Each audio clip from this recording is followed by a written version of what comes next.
The conclusion. Inner state determines outer reality. Hearken unto me, for I speak of a truth that no mask can cover. The stain of the heart, no matter how artfully concealed, can never be truly hidden from the eyes of the world. In the long years of my life, full 80 circles of the sun, I have witnessed a profound mystery.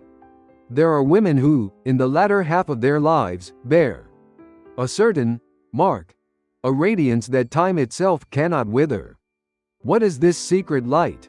It is Chi, the spirit that thou wearest like a garment.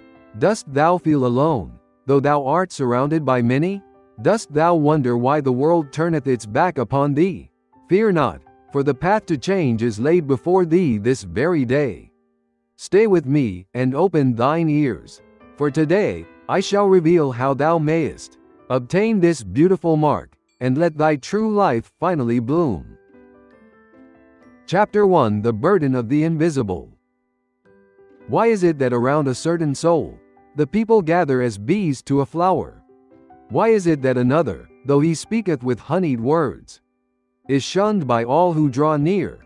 This is the question that hath plagued the hearts of men and women since the dawn of time. Perchance thou hast felt it thyself, a strange loneliness, even whilst standing in the midst of a crowd. Or perchance thou hast wondered why, despite all thy efforts to be kind, thy relationships wither like grass in a drought. Today, we shall gaze into this mirror together. We shall speak of that which is unseen, yet weighs heavier than a stone upon the back. We speak of Chi, the breath of the soul. In my 80 years of wandering this earth, I have beheld many faces and heard many voices, and amongst the thousands, I have seen a truth that is as stark as the winter sky. The stain of the heart cannot be hidden. No matter how thick the paint upon the face, no matter how rich the silk upon the body, the true nature of the soul seepeth through. Let me tell thee of a sight that remains etched in my memory. It was a day like any other, in a room filled with chatter and noise. Then, the door opened, and a certain person entered quietly. This person spoke no grand words indeed, they said almost nothing. They merely found a chair and sat in silence. Yet, behold what came to pass. The air in the room, once stale, seemed to turn soft and sweet. The furrowed brows of those present began to smooth. It was as if a gentle breeze from the spring fields had blown through the window, bringing with it the scent of new life. The people turned their bodies toward this silent guest, drawn by an invisible warmth. They felt safe, they felt at peace, and all this, without a single command being issued. But alas, I have also witnessed the other side of this coin. On another day, in that same room, a different soul made their entrance. This person was dressed in fine raiment, and upon their lips sat a perfect, practiced smile. Their words were polite, full of pleases and thank yous, and they bowed with great courtesy. But why, oh why, did the air suddenly grow heavy? Why did the laughter in the room die out, replaced by an awkward silence? Those nearby began to shift in their seats, looking for an excuse to depart. They felt as though a hand were closing around their throats. They felt suffocated. Though the newcomer smiled, the eyes of the others darted away. This was no accident. It was not a coincidence. It was the Chi of the person, screaming louder than their polite whispers. Dost thou understand what I say to thee? Man is clothed in something that the eye cannot see, but the spirit can feel. This invisible cloak tells the story of thy true life. It speaks of thy hidden anger, thy secret sorrows, and the way thou viewest the world. In this modern age, it hath become easy to groom the outer appearance. It is a simple thing to buy a mask of kindness and wear it for an hour. But the Chi, the atmosphere that thy life create, cannot be adorned with trinkets. It cannot be faked. It flows directly from the wellspring of thy heart. If the water in the well is muddy, the stream shall be muddy also. The ancients, in their wisdom, called this principle Rishu Taiju, Reishu Taijuu. It meaneth the spirit is the Lord, and the body is but the servant. When the spirit is heavy, the body and the atmosphere become heavy. When the spirit is clear, the atmosphere becometh clear as a mountain stream. A person with a beautiful spirit wears a beautiful chi. A person with a clouded heart emits a clouded chi. It is a law as bind as gravity. Have you ever met such a person? Someone who, the moment they enter, maketh thee feel tired. Or conversely, someone who maketh thee feel that thou hast returned home. This is the difference of chi. It is the difference between a life lived in truth and a life lived in shadow. Perhaps, as thou listenest to my voice, a fear creepeth into thy heart. Thou askest thyself, is my chi heavy? Do people turn from me because of my spirit? Do not tremble, my friend. Do not let despair take hold of thee. To realize this truth is not a condemnation, it is the first step toward freedom. Most walk through life blind to the aura they cast. But thou art here, thou art listening, and that means thou art ready to see. The reason that person smiles yet is lonely is not because they lack skill in speech. It is because their spirit is crying out, and that cry is heard by the souls of others. The suffocation that others feel is the suffocation of the person's own heart. They are carrying a weight that they can no longer bear alone. But hear me well, this weight can be lifted. The air around thee can change from winter to spring. It begins by acknowledging the invisible burden. It begins by admitting that the mirror of the heart reflecteth more than just the face. We are about to embark on a journey to cleanse this mirror. Are you prepared to look deeper? Are you prepared to lay down the heavy crown that brings no joy? Let us proceed, for the path to the light is opening before us. Chapter 2: The Hollow Crown.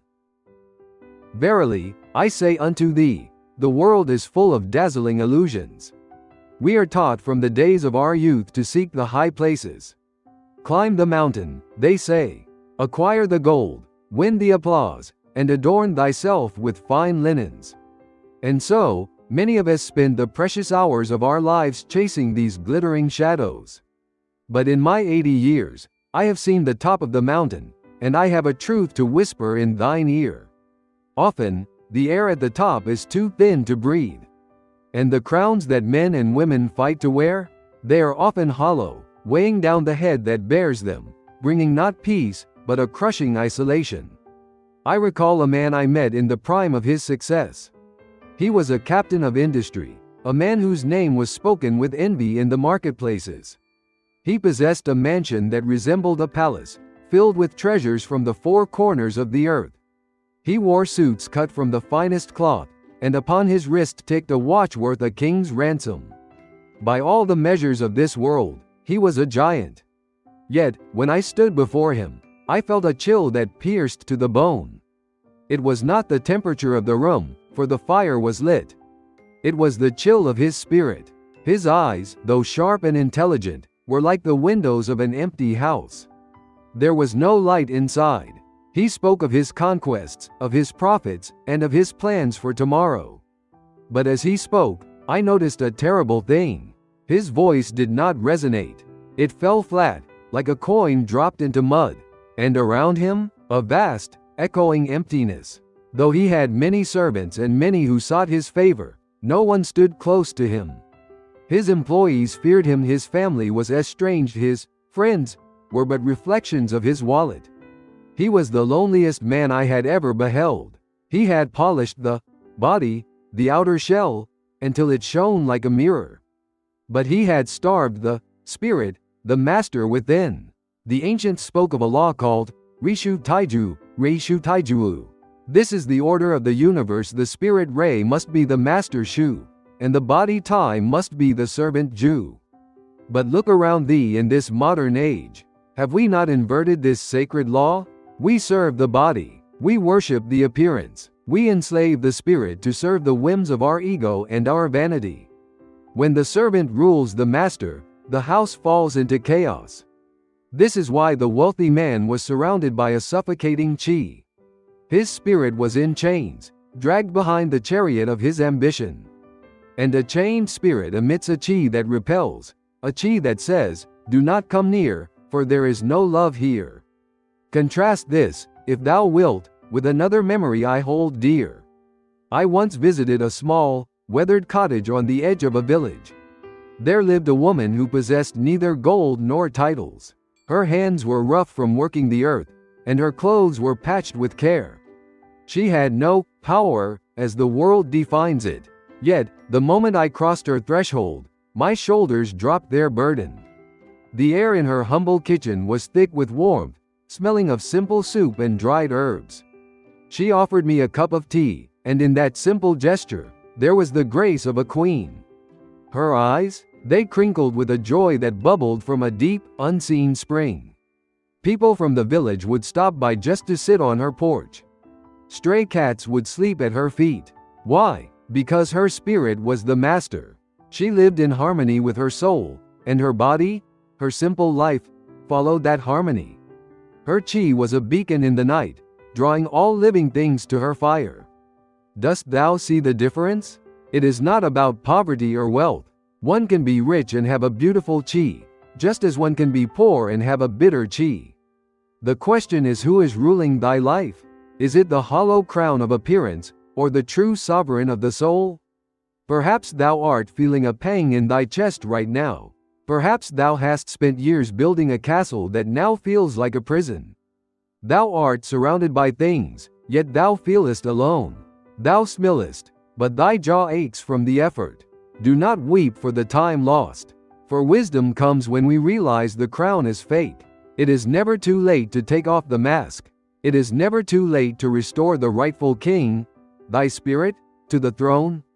We are here to learn how to make that shift, to move from the heavy, suffocating air of the body-led life to the light, fragrant breeze of the spirit-led life. The heavy chi that pushes people away is but a symptom. It is a signal flare from thy soul, crying out, I am here. Do not ignore me. Art thou ready to listen to that cry? Art thou ready to stop polishing the shell and start feeding the light within? The path is not easy, for the world will tell thee thou art foolish to stop chasing the gold. But the peace thou seekest, the sign of the beautiful woman, lies in the opposite direction of the crowd. Let us now turn our eyes to the shadows that cloud our glass. Let us examine what poisons the well, so that we may purify the water. Walk with me into the next chamber of truth. Chapter 3: The Poison Within. We have spoken of the heavy air that drives men away. We have spoken of the hollow crowns that bring no joy. Now, we must take a lantern and descend into the cellar of the heart. We must ask, what is the substance that muddies the clear waters of the spirit? What turns a soul, born pure as the morning snow, into something gray and heavy? In my observations of the human condition, I have identified a potent poison. It is a poison that many drink willingly, thinking it is medicine, yet it rots the vessel from within. Its name is resentment. Let me paint for thee a portrait of a woman I once knew.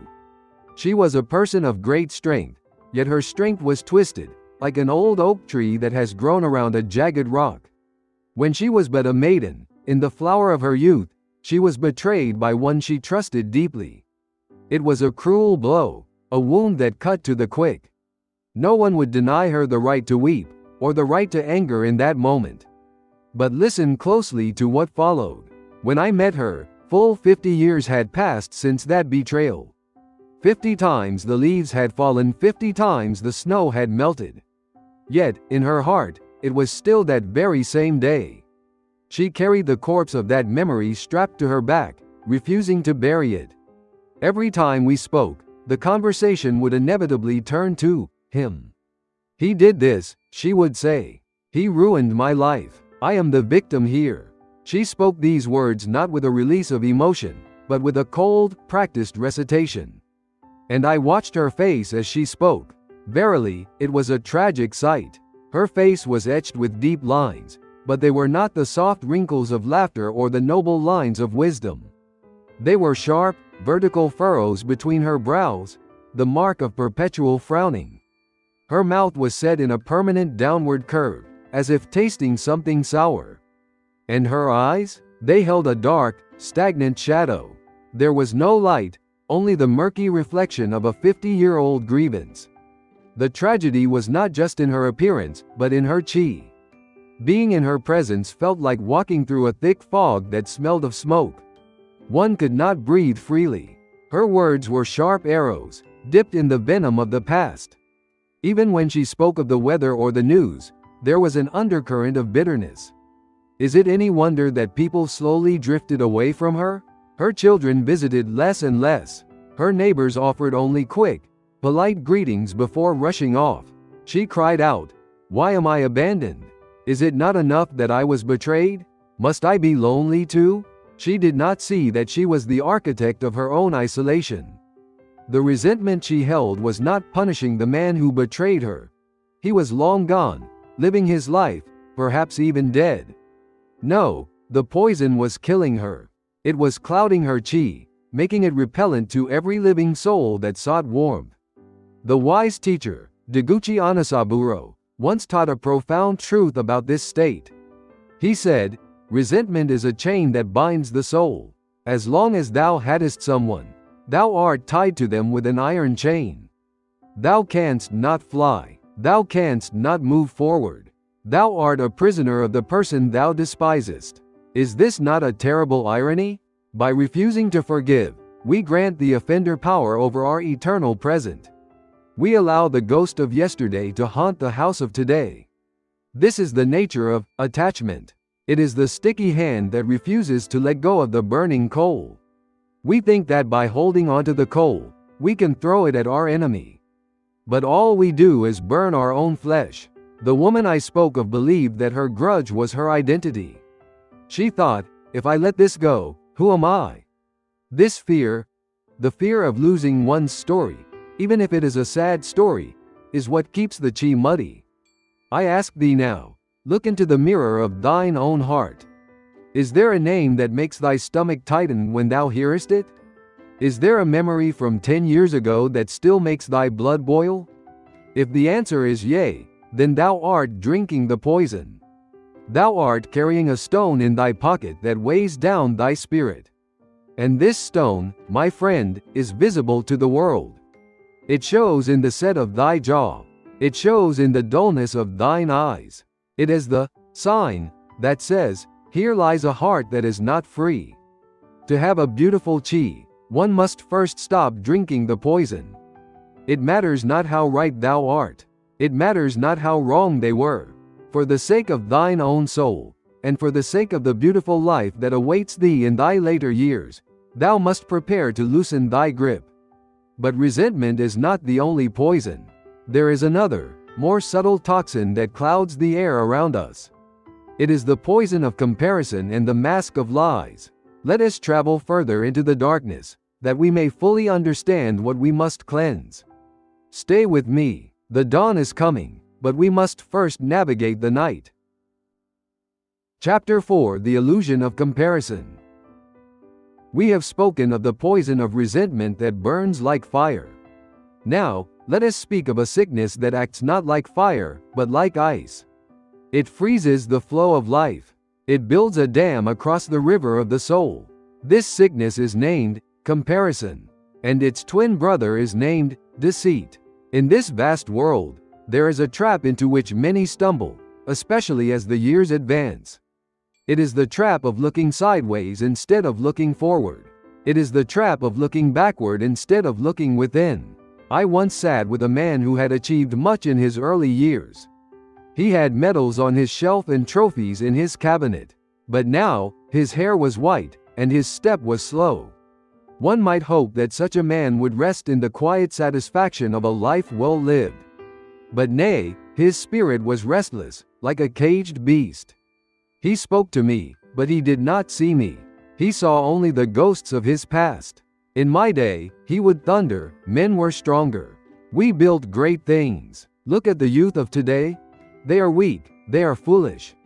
He spent his hours polishing his old trophies, comparing his former glory to his present state. And worse, he compared himself to others who were still climbing the mountain. Why does he receive the praise? He would mutter, I was greater than he. What dost thou think happened to the air around this man? It became heavy, stale, and lifeless. It smelled of dust and old paper. To be near him was to feel one's own energy drain away. Why? Because life is a river. It must flow to remain pure. When water stops flowing, it becomes a swamp. It breeds mosquitoes and foul odors. This man had stopped flowing. He was trying to make the river run backward, up the mountain. And in doing so, he had become a pool of stagnant water. His chi was rotting, because he refused to accept the season he was in. This brings us to a profound teaching from the ancients, a lesson from the wise Deguchi Onisaburo. He taught us to look at the flowers of the field. Consider the cherry blossom sakura and the plum blossom ume.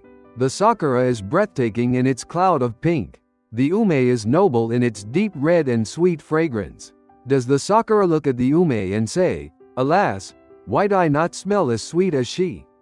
Does the ume look at the sakura and say, "Woe is me, why are my petals not so delicate?" Nay, 1,000 times nay. The sakura blooms as the sakura. The ume blooms as the ume. Each fulfills its own mission. Each possesses its own unique beauty.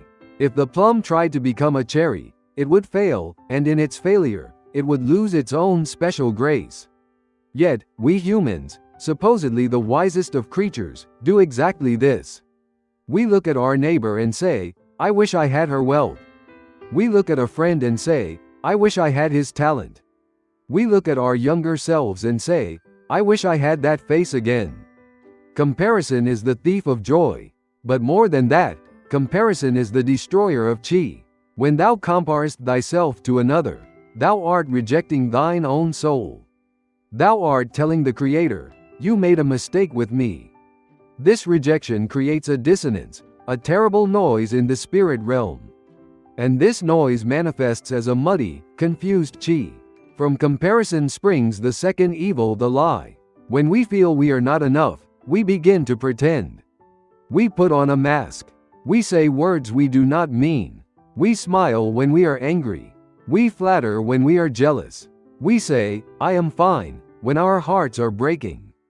The ancients spoke of kotodama, the spirit of words. They believed, and rightly so, that words carry energy. When thy words match thy heart, the energy is clear and strong. It rings like a pure bell. But when thy words do not match thy heart, when thou speakest a lie, the energy becomes distorted. It is like a bell that is cracked. The sound is jarring. This dissonance muddies the air around thee instantly. Even if the person listening cannot spot the lie with their ears, their spirit feels the unease. They feel a desire to step back. They feel that something is wrong. I ask thee now, in the quiet of this moment, art thou trying to be a cherry blossom when thou art a plum? Art thou trying to be the you of yesterday, instead of the you of today? Stop. Breathe. There is no need to compete. There is no need to pretend. Thy mission is not to be better than another. Thy mission is to be the best version of thyself.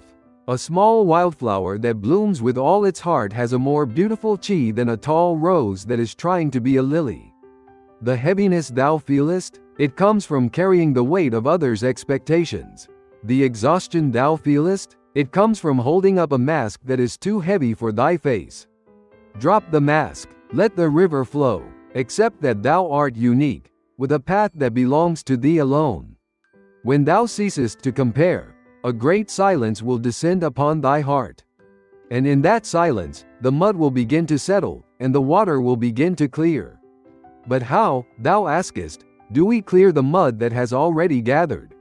How do we undo the years of lying to ourselves? How do we face the shadows we have created? The path forward requires courage. It requires us to turn around and face the very thing we have been running from. We are approaching the turning point of our journey. The night is darkest just before the dawn. Gather thy strength, for in the next chapter, we shall learn how to turn the tide. We shall learn the secret of the turning. Chapter 5: The Turning of the Tide. We have walked together through the valley of shadows. We have seen how the heavy stones of resentment and the icy chains of comparison weigh down the soul. We have seen how these invisible burdens muddy the air around us, driving away those we wish to hold close. Now, We stand at the edge of a great river. On the other side lies the land of peace, the land of beautiful chi. But to cross this river, there is no bridge built by hands. One must wade through the water alone. One must face the current. This chapter is about the turning. It is the moment when a soul decides, I will run no more. The path to purifying the chi does not begin with adding something new. It begins with unearthing what has been buried. Many of us spend our lives like skilled gardeners, planting bright flowers to hide the rotting stump in the center of the garden. We think, if I work hard enough, if I smile bright enough, no one will see the stump. But the rot spreads underground. It poisons the roots of the flowers. The only way to heal the garden is to dig up the stump. I wish to share with thee a story that touched my heart deeply. It is the story of a man who carried a secret burden for half a century. In his youth, through foolishness and pride, he had hurt someone very dear to him. It was a grave mistake, a sin that left a scar on another's heart. Overwhelmed by shame, he did what many of us do. He ran, not with his feet, but with his mind. He buried the memory deep in the cellar of his soul and locked the door. He threw himself into his work. He became busy, terribly, frantically busy. If I do not stop moving, he told himself, the shadow cannot catch me. And for 40 years, it seemed to work. He married, he raised children, he built a career. He was a good man in the eyes of the world. But his chi was always restless. There was a nervous vibration around him, like a wire pulled too tight. People felt anxious in his presence, though they knew not why. Time is a patient hunter. It waits. When the man passed his 70th year, the walls he had built began to crumble. He retired from his work. The busyness stopped, and in the silence of his old age, the ghost of his past came knocking. At first, it came in dreams. Night after night, he would wake up sweating, his heart pounding like a drum. The face of the one he had hurt appeared in the darkness. His health began to fail. His energy grew dark and heavy. His family worried, but he pushed them away, for he could not speak of his shame. He was standing at the precipice. He had two choices: continue to run until he fell into the grave, his spirit exhausted and muddy, or turn around and face the beast. One fateful night, he made his choice. He went into his study and closed the door. He sat in his chair, in the total silence of the night. And for the first time in 50 years, he unlocked the cellar door. He invited the memory in. He did not make excuses. He did not say, I was young, or, it was not my fault. He simply looked at his sin and said, I did this. He allowed himself to feel the guilt he had been running from. It was painful. It felt as if his chest were being torn open. Tears, hot and heavy, began to flow. He wept like a child. He wept until there were no tears left to cry. He sat there for hours, shaking with the force of his grief. But then, something miraculous happened. As the dawn broke through the curtains, the storm in his chest subsided. The heavy weight that had sat on his shoulders for decades lifted. It was not gone, but it had changed form. It was no longer a monster, it was just a memory. With a trembling hand, he took a pen and paper. He wrote a letter to the one he had hurt. He knew not where they were, or even if they were still in this world. But he wrote the words of apology that had been stuck in his throat for a lifetime. I am sorry. Please forgive me. He could not send it, for he had no address. But the act of writing it was the act of release.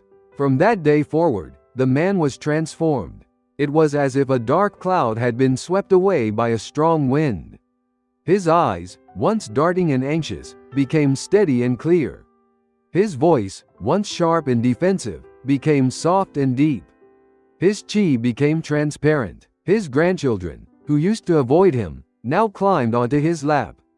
Grandfather, they said, you feel warm today. He had not changed his clothes. He had not changed his face. He had simply cleaned the cellar. By facing the darkness, he had made room for the light to enter. This is the secret of the turning. The mud in the water settles only when the water is allowed to sit still. Thou canst not clean the water by stirring it. Thou must sit. Thou must be still. Thou must face what is there. Facing one's own darkness requires a courage greater than facing an army. It is the warrior's path of the soul. But the reward, my friend, is freedom.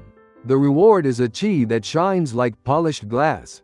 I ask thee now, with all gentleness, is there a door in thy heart that thou hast locked? Is there a memory thou art running from? Do not be afraid. The monster behind the door is only a shadow. It grows large only because thou runnest from it. Turn around. Look it in the eye. Say to it, I see you. I accept you. I release you. This is not weakness. It is the ultimate strength. It is the beginning of the extinction of suffering. When thou dost this, thou wilt find that the pain was not a punishment. It was a signal. It was a call from the universe saying, come home to thyself. The man found his peace at 70.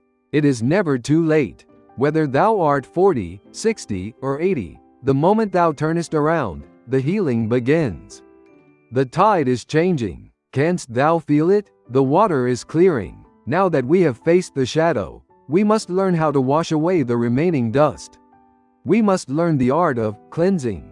Let us walk together into the gentle rain of the next chapter. Chapter 6: The Cleansing Rain. We have learned that to hide from our shadows is to invite darkness. We have learned that to face the truth is the beginning of freedom. Now, we arrive at the most sacred part of our journey. It is the act of cleansing. Just as the earth needs the rain to wash away the dust of summer, the soul needs its own water to wash away the accumulated grime of life. This water is often salty. It is the water of tears. And the process of washing. The ancients called this dealing with one's go. Karma is a word that strikes fear in the hearts of many. People whisper it as if it were a curse. It is my go, they say, bowing their heads in defeat. But I tell thee, this is a misunderstanding. Go is not a punishment from an angry God. It is simply the homework of the soul. It is a task left unfinished from the past, a knot that waits to be untied. Every sorrow, every loss, every pain thou encounterest is but a page in this workbook of life. To run from it is to leave the homework undone. But to face it, that is how we graduate. That is how the chi becomes light. I wish to paint for thee a scene that is etched forever in my mind's eye. It was a crisp day in late autumn. The wind was blowing through the trees, scattering leaves of gold and crimson upon the ground.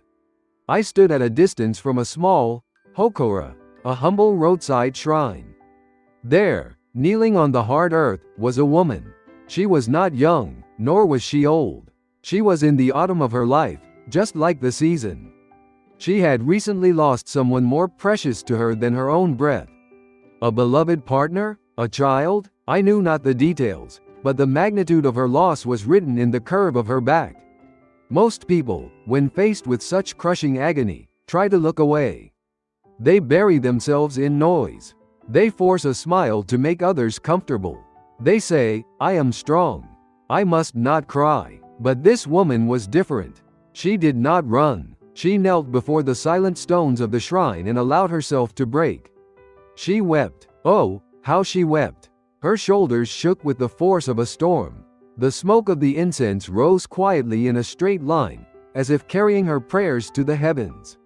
I watched her, unable to move, for I was witnessing a holy ritual. At first, when I looked upon her, her chi appeared incredibly heavy.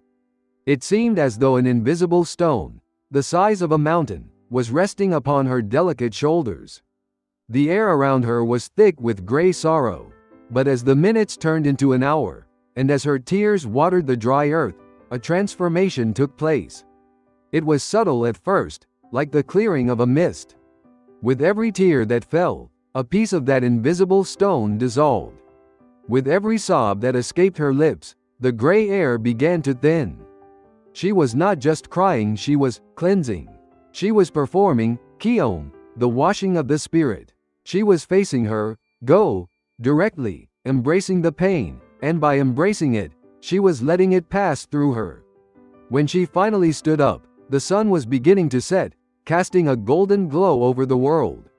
Her face was stained with tears. Her eyes were red and swollen. By the standards of a magazine cover, she was a mess. But to my eyes, and to the eyes of the spirit, she was breathtakingly beautiful. The heavy weight was gone. The air around her was no longer gray, it was transparent, shimmering like the air after a typhoon has passed. Her eyes, though sad, held a deep, quiet light.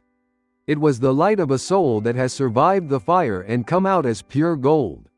She had completed that page of her homework. She had turned her suffering into wisdom. Hear me, my friend. Facing one's go means not being afraid to feel pain.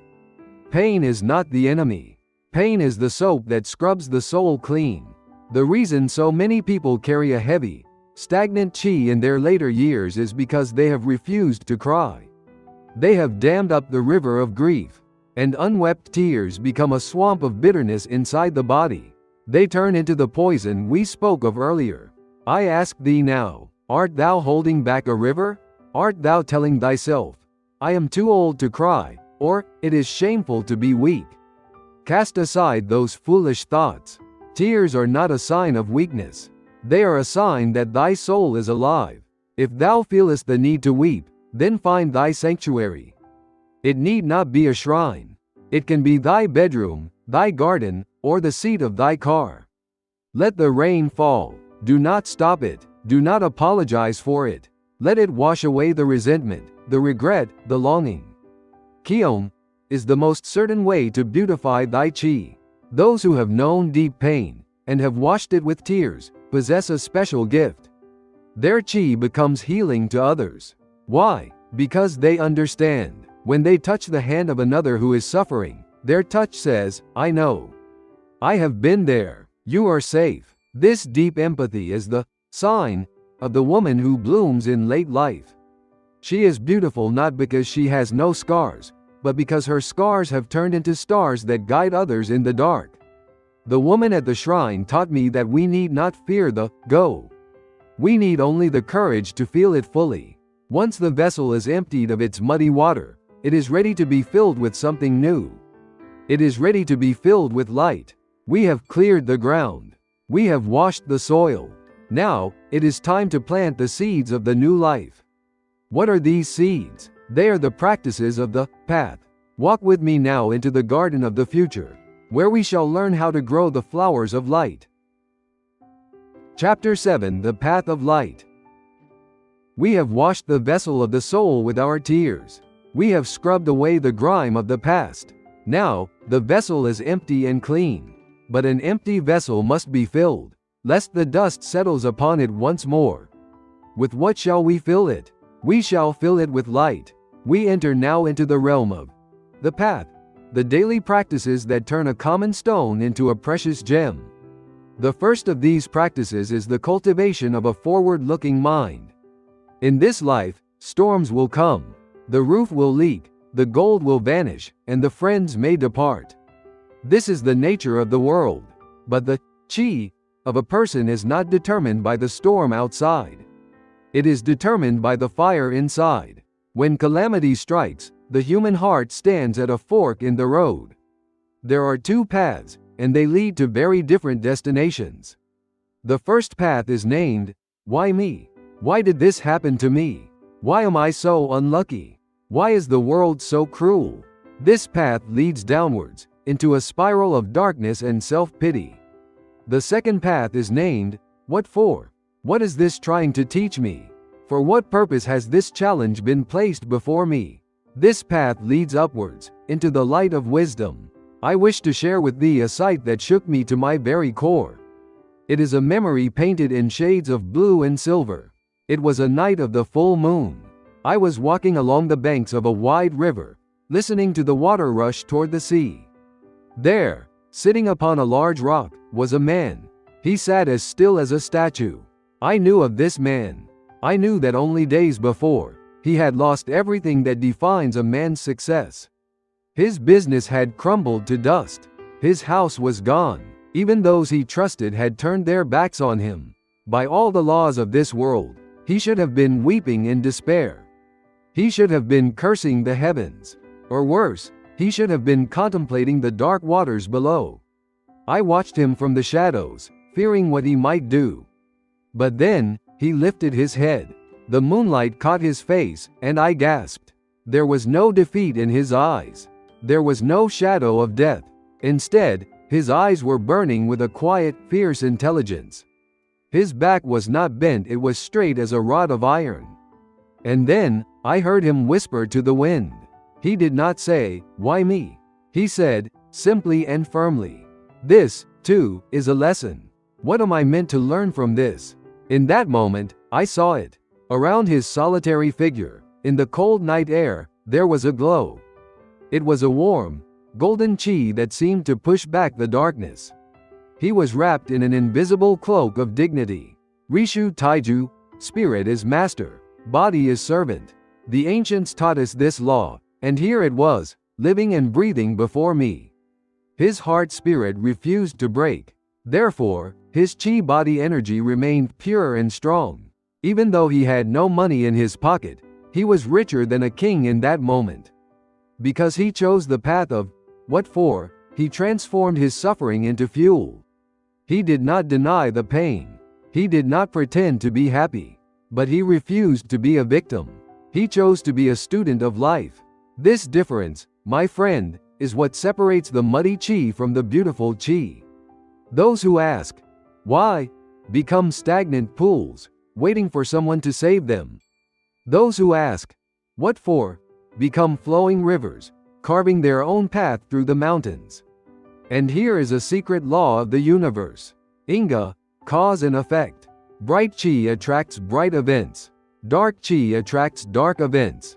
Because that man kept his light burning in the darkest hour, his chi became a magnet. In time, people were drawn to his strength. Opportunities appeared out of nowhere. He rebuilt his life, not because he was lucky, but because his spirit called out to the light, and the light answered. I ask thee now, directly to thy soul, art thou in the midst of a storm? Art thou sitting by the river of despair? Perhaps thou art sick. Perhaps thou art lonely. Perhaps thou hast lost thy way. I implore thee, change the question. Stop asking, why is this happening? Start asking, what is this teaching me? This small shift in words is a giant leap for thy spirit. Is this illness teaching thee patience?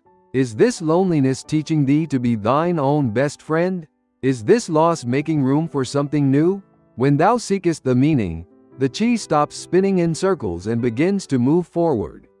The woman with the beautiful sign in her later years is one who has mastered this question. She has faced many storms. She has scars, but she wears her scars like medals of honor. Her eyes shine because she knows that nothing in this world happens without a purpose. She knows that even the darkest night is but a classroom for the soul. Start today. Take one small trouble that is vexing thee. Look at it. Do not hate it. Ask it, what gift do you bring me in disguise? When thou findest the answer, thy chi will brighten. The heavy fog of victimhood will lift, and thou shalt begin to walk the path of light. But the path does not end here. To truly shine, one must possess not only a strong mind but a heart that is vast enough to hold the world. We must speak of the greatest power of all. We must speak of love that knows no conditions. Come, let us walk further into the warmth of the next chapter. Chapter 8: The Boundless Love. We have learned to turn our faces toward the light, asking, what for, instead of, why? We have learned to stand tall in the midst of the storm. But there is a mountain peak even higher than this. It is a place where the air is so pure, only the bravest souls dare to climb. It is the peak of infinite love. To possess a truly beautiful chi, the kind that heals others without a word, one must understand the nature of a love that asks for nothing in return. I carry within my heart a memory that warms me even on the coldest nights. It is a scene from a winter long ago. The snow lay thick upon the ground, and the wind bit at the skin like a hungry wolf. I was passing by a humble house in a small village, and there, Standing in the doorway was an aged mother. She was wrapped in a shawl, her breath forming clouds in the freezing air. She stood motionless, her eyes fixed on the road that stretched into the distance. She was waiting. I learned later that she stood there every single evening at the same hour. She was waiting for her son. But this was no ordinary waiting. Her son had left home many years ago. He had taken her money, broken her heart, and vanished into the city, leaving behind a trail of debts and shame. He was, by all accounts, a prodigal son. He had not written a single letter. He had sent no word of comfort. The neighbors, in their pragmatic wisdom, whispered to her, "Forget him, mother. He is a bad seed. He cares not for you. Why do you waste your life waiting for a ghost?" They told her she was foolish. They told her to close the door and tend to her own warmth. But the mother, she would only smile a gentle, mysterious smile. Every evening, without fail, she prepared a warm meal for two. She set the table, she lit the lamp, and she stood at the door, watching. Now, hear this, for it is the mystery of the chi. One day, I found the courage to look closely into her eyes. I expected to see sadness. I expected to see the dull gray of resignation, or perhaps the sharp red of resentment. But nay, there was no anger, there was no grief, there was only a deep, vast ocean of love. It was a love so pure that it burned like a quiet fire. And in that moment, I realized something miraculous. Around this old woman, in the biting cold of winter, there was a zone of warmth. It was not a fire made of wood. It was a fire made of spirit.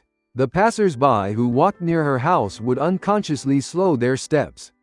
They would pause, just for a moment, bathing in the invisible light that radiated from her figure. They would walk away feeling a little lighter, a little warmer, though they knew not why. Her love was so powerful that it had become a physical force. It was melting the frozen air around her. This, my friends, is boundless love. In our modern world, we have forgotten what love truly is. We treat love like a transaction in the marketplace. I will love thee, if thou lovest me back. I will be kind to thee, if thou art kind to me. I will forgive thee, if thou apologizest first. This is not love. This is barter. This is business. Conditional love is weak. It breaks when the condition is not met. It creates a chi that is brittle and sharp. But the love of that mother was different. It did not depend on the son. It did not matter if he was good or bad. It did not matter if he returned or stayed away. Her love flowed from her simply because she was love. The ancients spoke of a principle called jink harake. It is a teaching of victory without fighting. It means to release, to open the hand, to offer peace without demanding a treaty. A person who possesses boundless love has no need to fight. Their very presence disarms the enemy. Their chi is so soft that no sword can cut it, yet so strong that it can melt a heart of stone. I can hear the question rising in thy mind. But how can I love those who hurt me? How can I forgive the unforgivable? Verily, it is the hardest task of being human. It goes against our instincts of survival. But consider this, when thou holdest on to anger, who is burning? Thou art burning. When thou refusest to forgive, who is in prison? Thou art in prison. Forgiveness is not a gift for the other person. It is a gift for thyself. It is the key that unlocks the door to thine own cage. The mother did not wait in suffering. She waited in grace. Because she loved without condition, her soul was free. Her chi was the most beautiful I have ever seen because it was unclouded by the need for a reward. She had reached the state where the spirit is truly the master. I ask thee now to look at the relationships in thy life. Art thou holding a measuring stick to the people thou lovest? Art thou saying, "You have not done enough for me"? Drop the stick, burn the ledger of debts. Try, just for one day, to love without asking for anything in return. Smile at someone who scowls at thee. Send a silent blessing to the one who betrayed thee. Do it not for them. Do it for the quality of thine own air. When thou talkest this step, thou wilt feel a shift. The tension in thy shoulders will vanish. The tightness in thy chest will dissolve. and thy chi will begin to glow with the same golden warmth as that mother in the snow. Boundless love is the ultimate polish for the mirror of the soul. It makes thee invincible, for there is nothing in this world that can conquer love. We are nearing the end of our journey. We have learned the mind positive, and we have learned the heart love. Now, we must learn how to weave these high truths into the simple fabric of everyday life. How do we recognize a person who has achieved this? And how do we practice this in the small moments? Let us walk together into the final valley, where the Symphony of Life plays its tune. Chapter 9: The Symphony of Life. We have scaled the high peaks of infinite love. We have learned to turn our suffering into wisdom. But a mountain climber cannot live forever on the summit. She must eventually come down to the valley, where the river flows and the grass grows. She must return to the marketplace, to the kitchen, to the daily grind of life. The true test of a beautiful chi is not how it shines in a moment of glory, but how it hums in the quiet moments of the everyday. This chapter is about the music we create with our mouths and our hearts. It is about the symphony of life. In my wanderings, I once came upon a humble patch of earth in the countryside. It was a small vegetable garden, tended by a woman who possessed neither a famous name nor a chest of gold. She wore a straw hat and boots covered in mud. Her hands were gnarled like the roots of old ginger. By the standards of the world, she was nobody. Yet, the villagers spoke of her with a reverence usually reserved for saints. "Go to her," they said, "if thy heart is heavy. Just sit with her while she shells the peas." I followed their counsel and went to her garden. She did not stop her work when I arrived. She simply nodded and continued to pull the weeds from the soil. But as I sat there, watching her, I began to notice something extraordinary. She was constantly speaking, but she was not speaking to a person. She was speaking to the vegetables. She was speaking to the wind. She was speaking to the worms in the earth.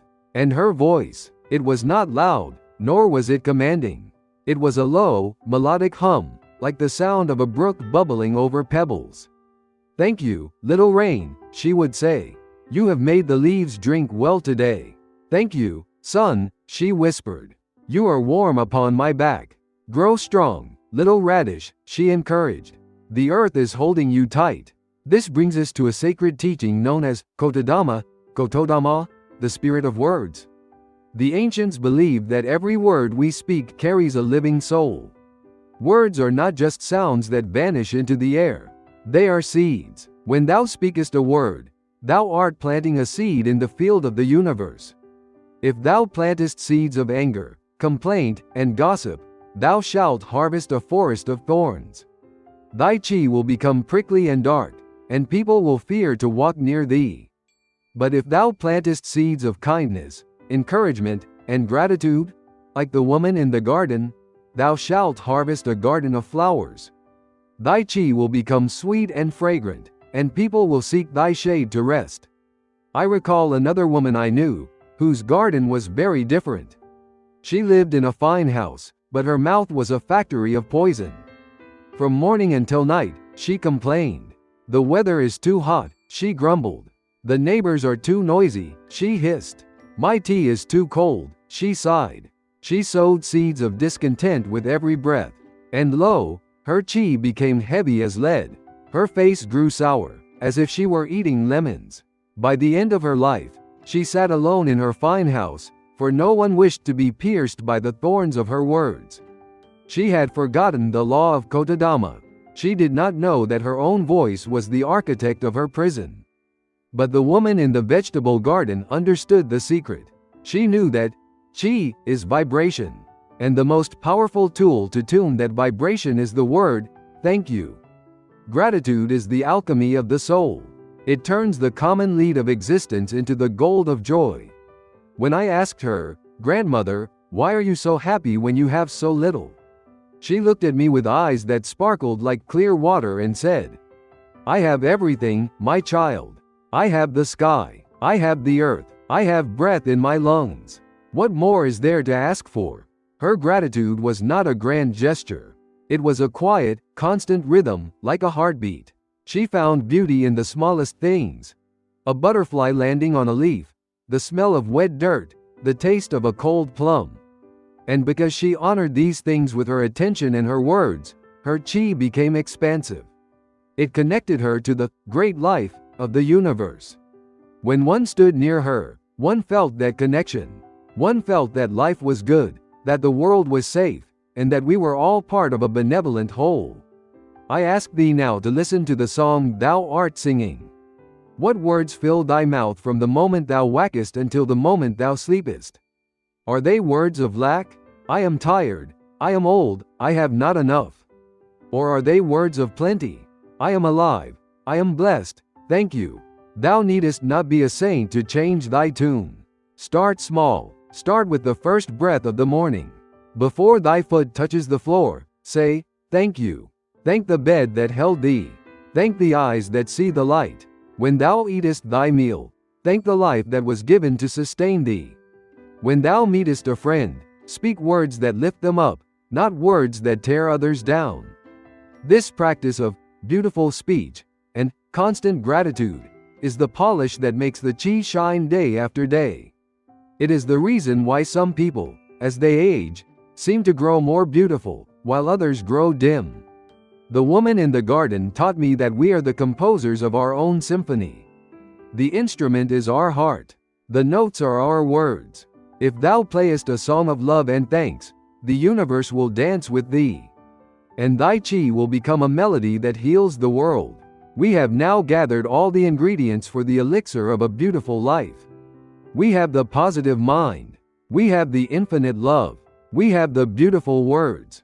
But how does all this look when it is fully formed? What are the visible signs that tell us, here is a person who has mastered the way?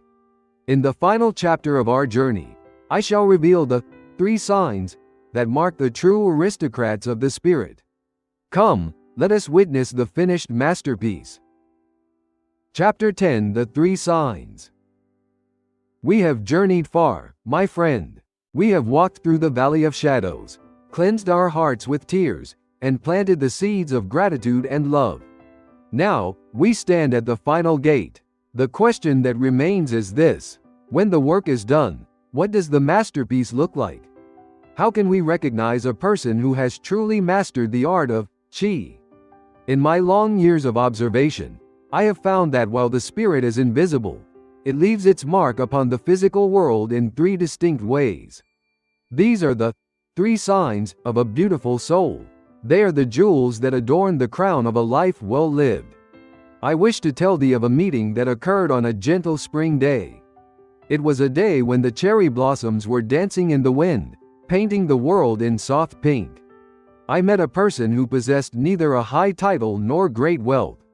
He was a man of the earth, living simply in a small house surrounded by fields.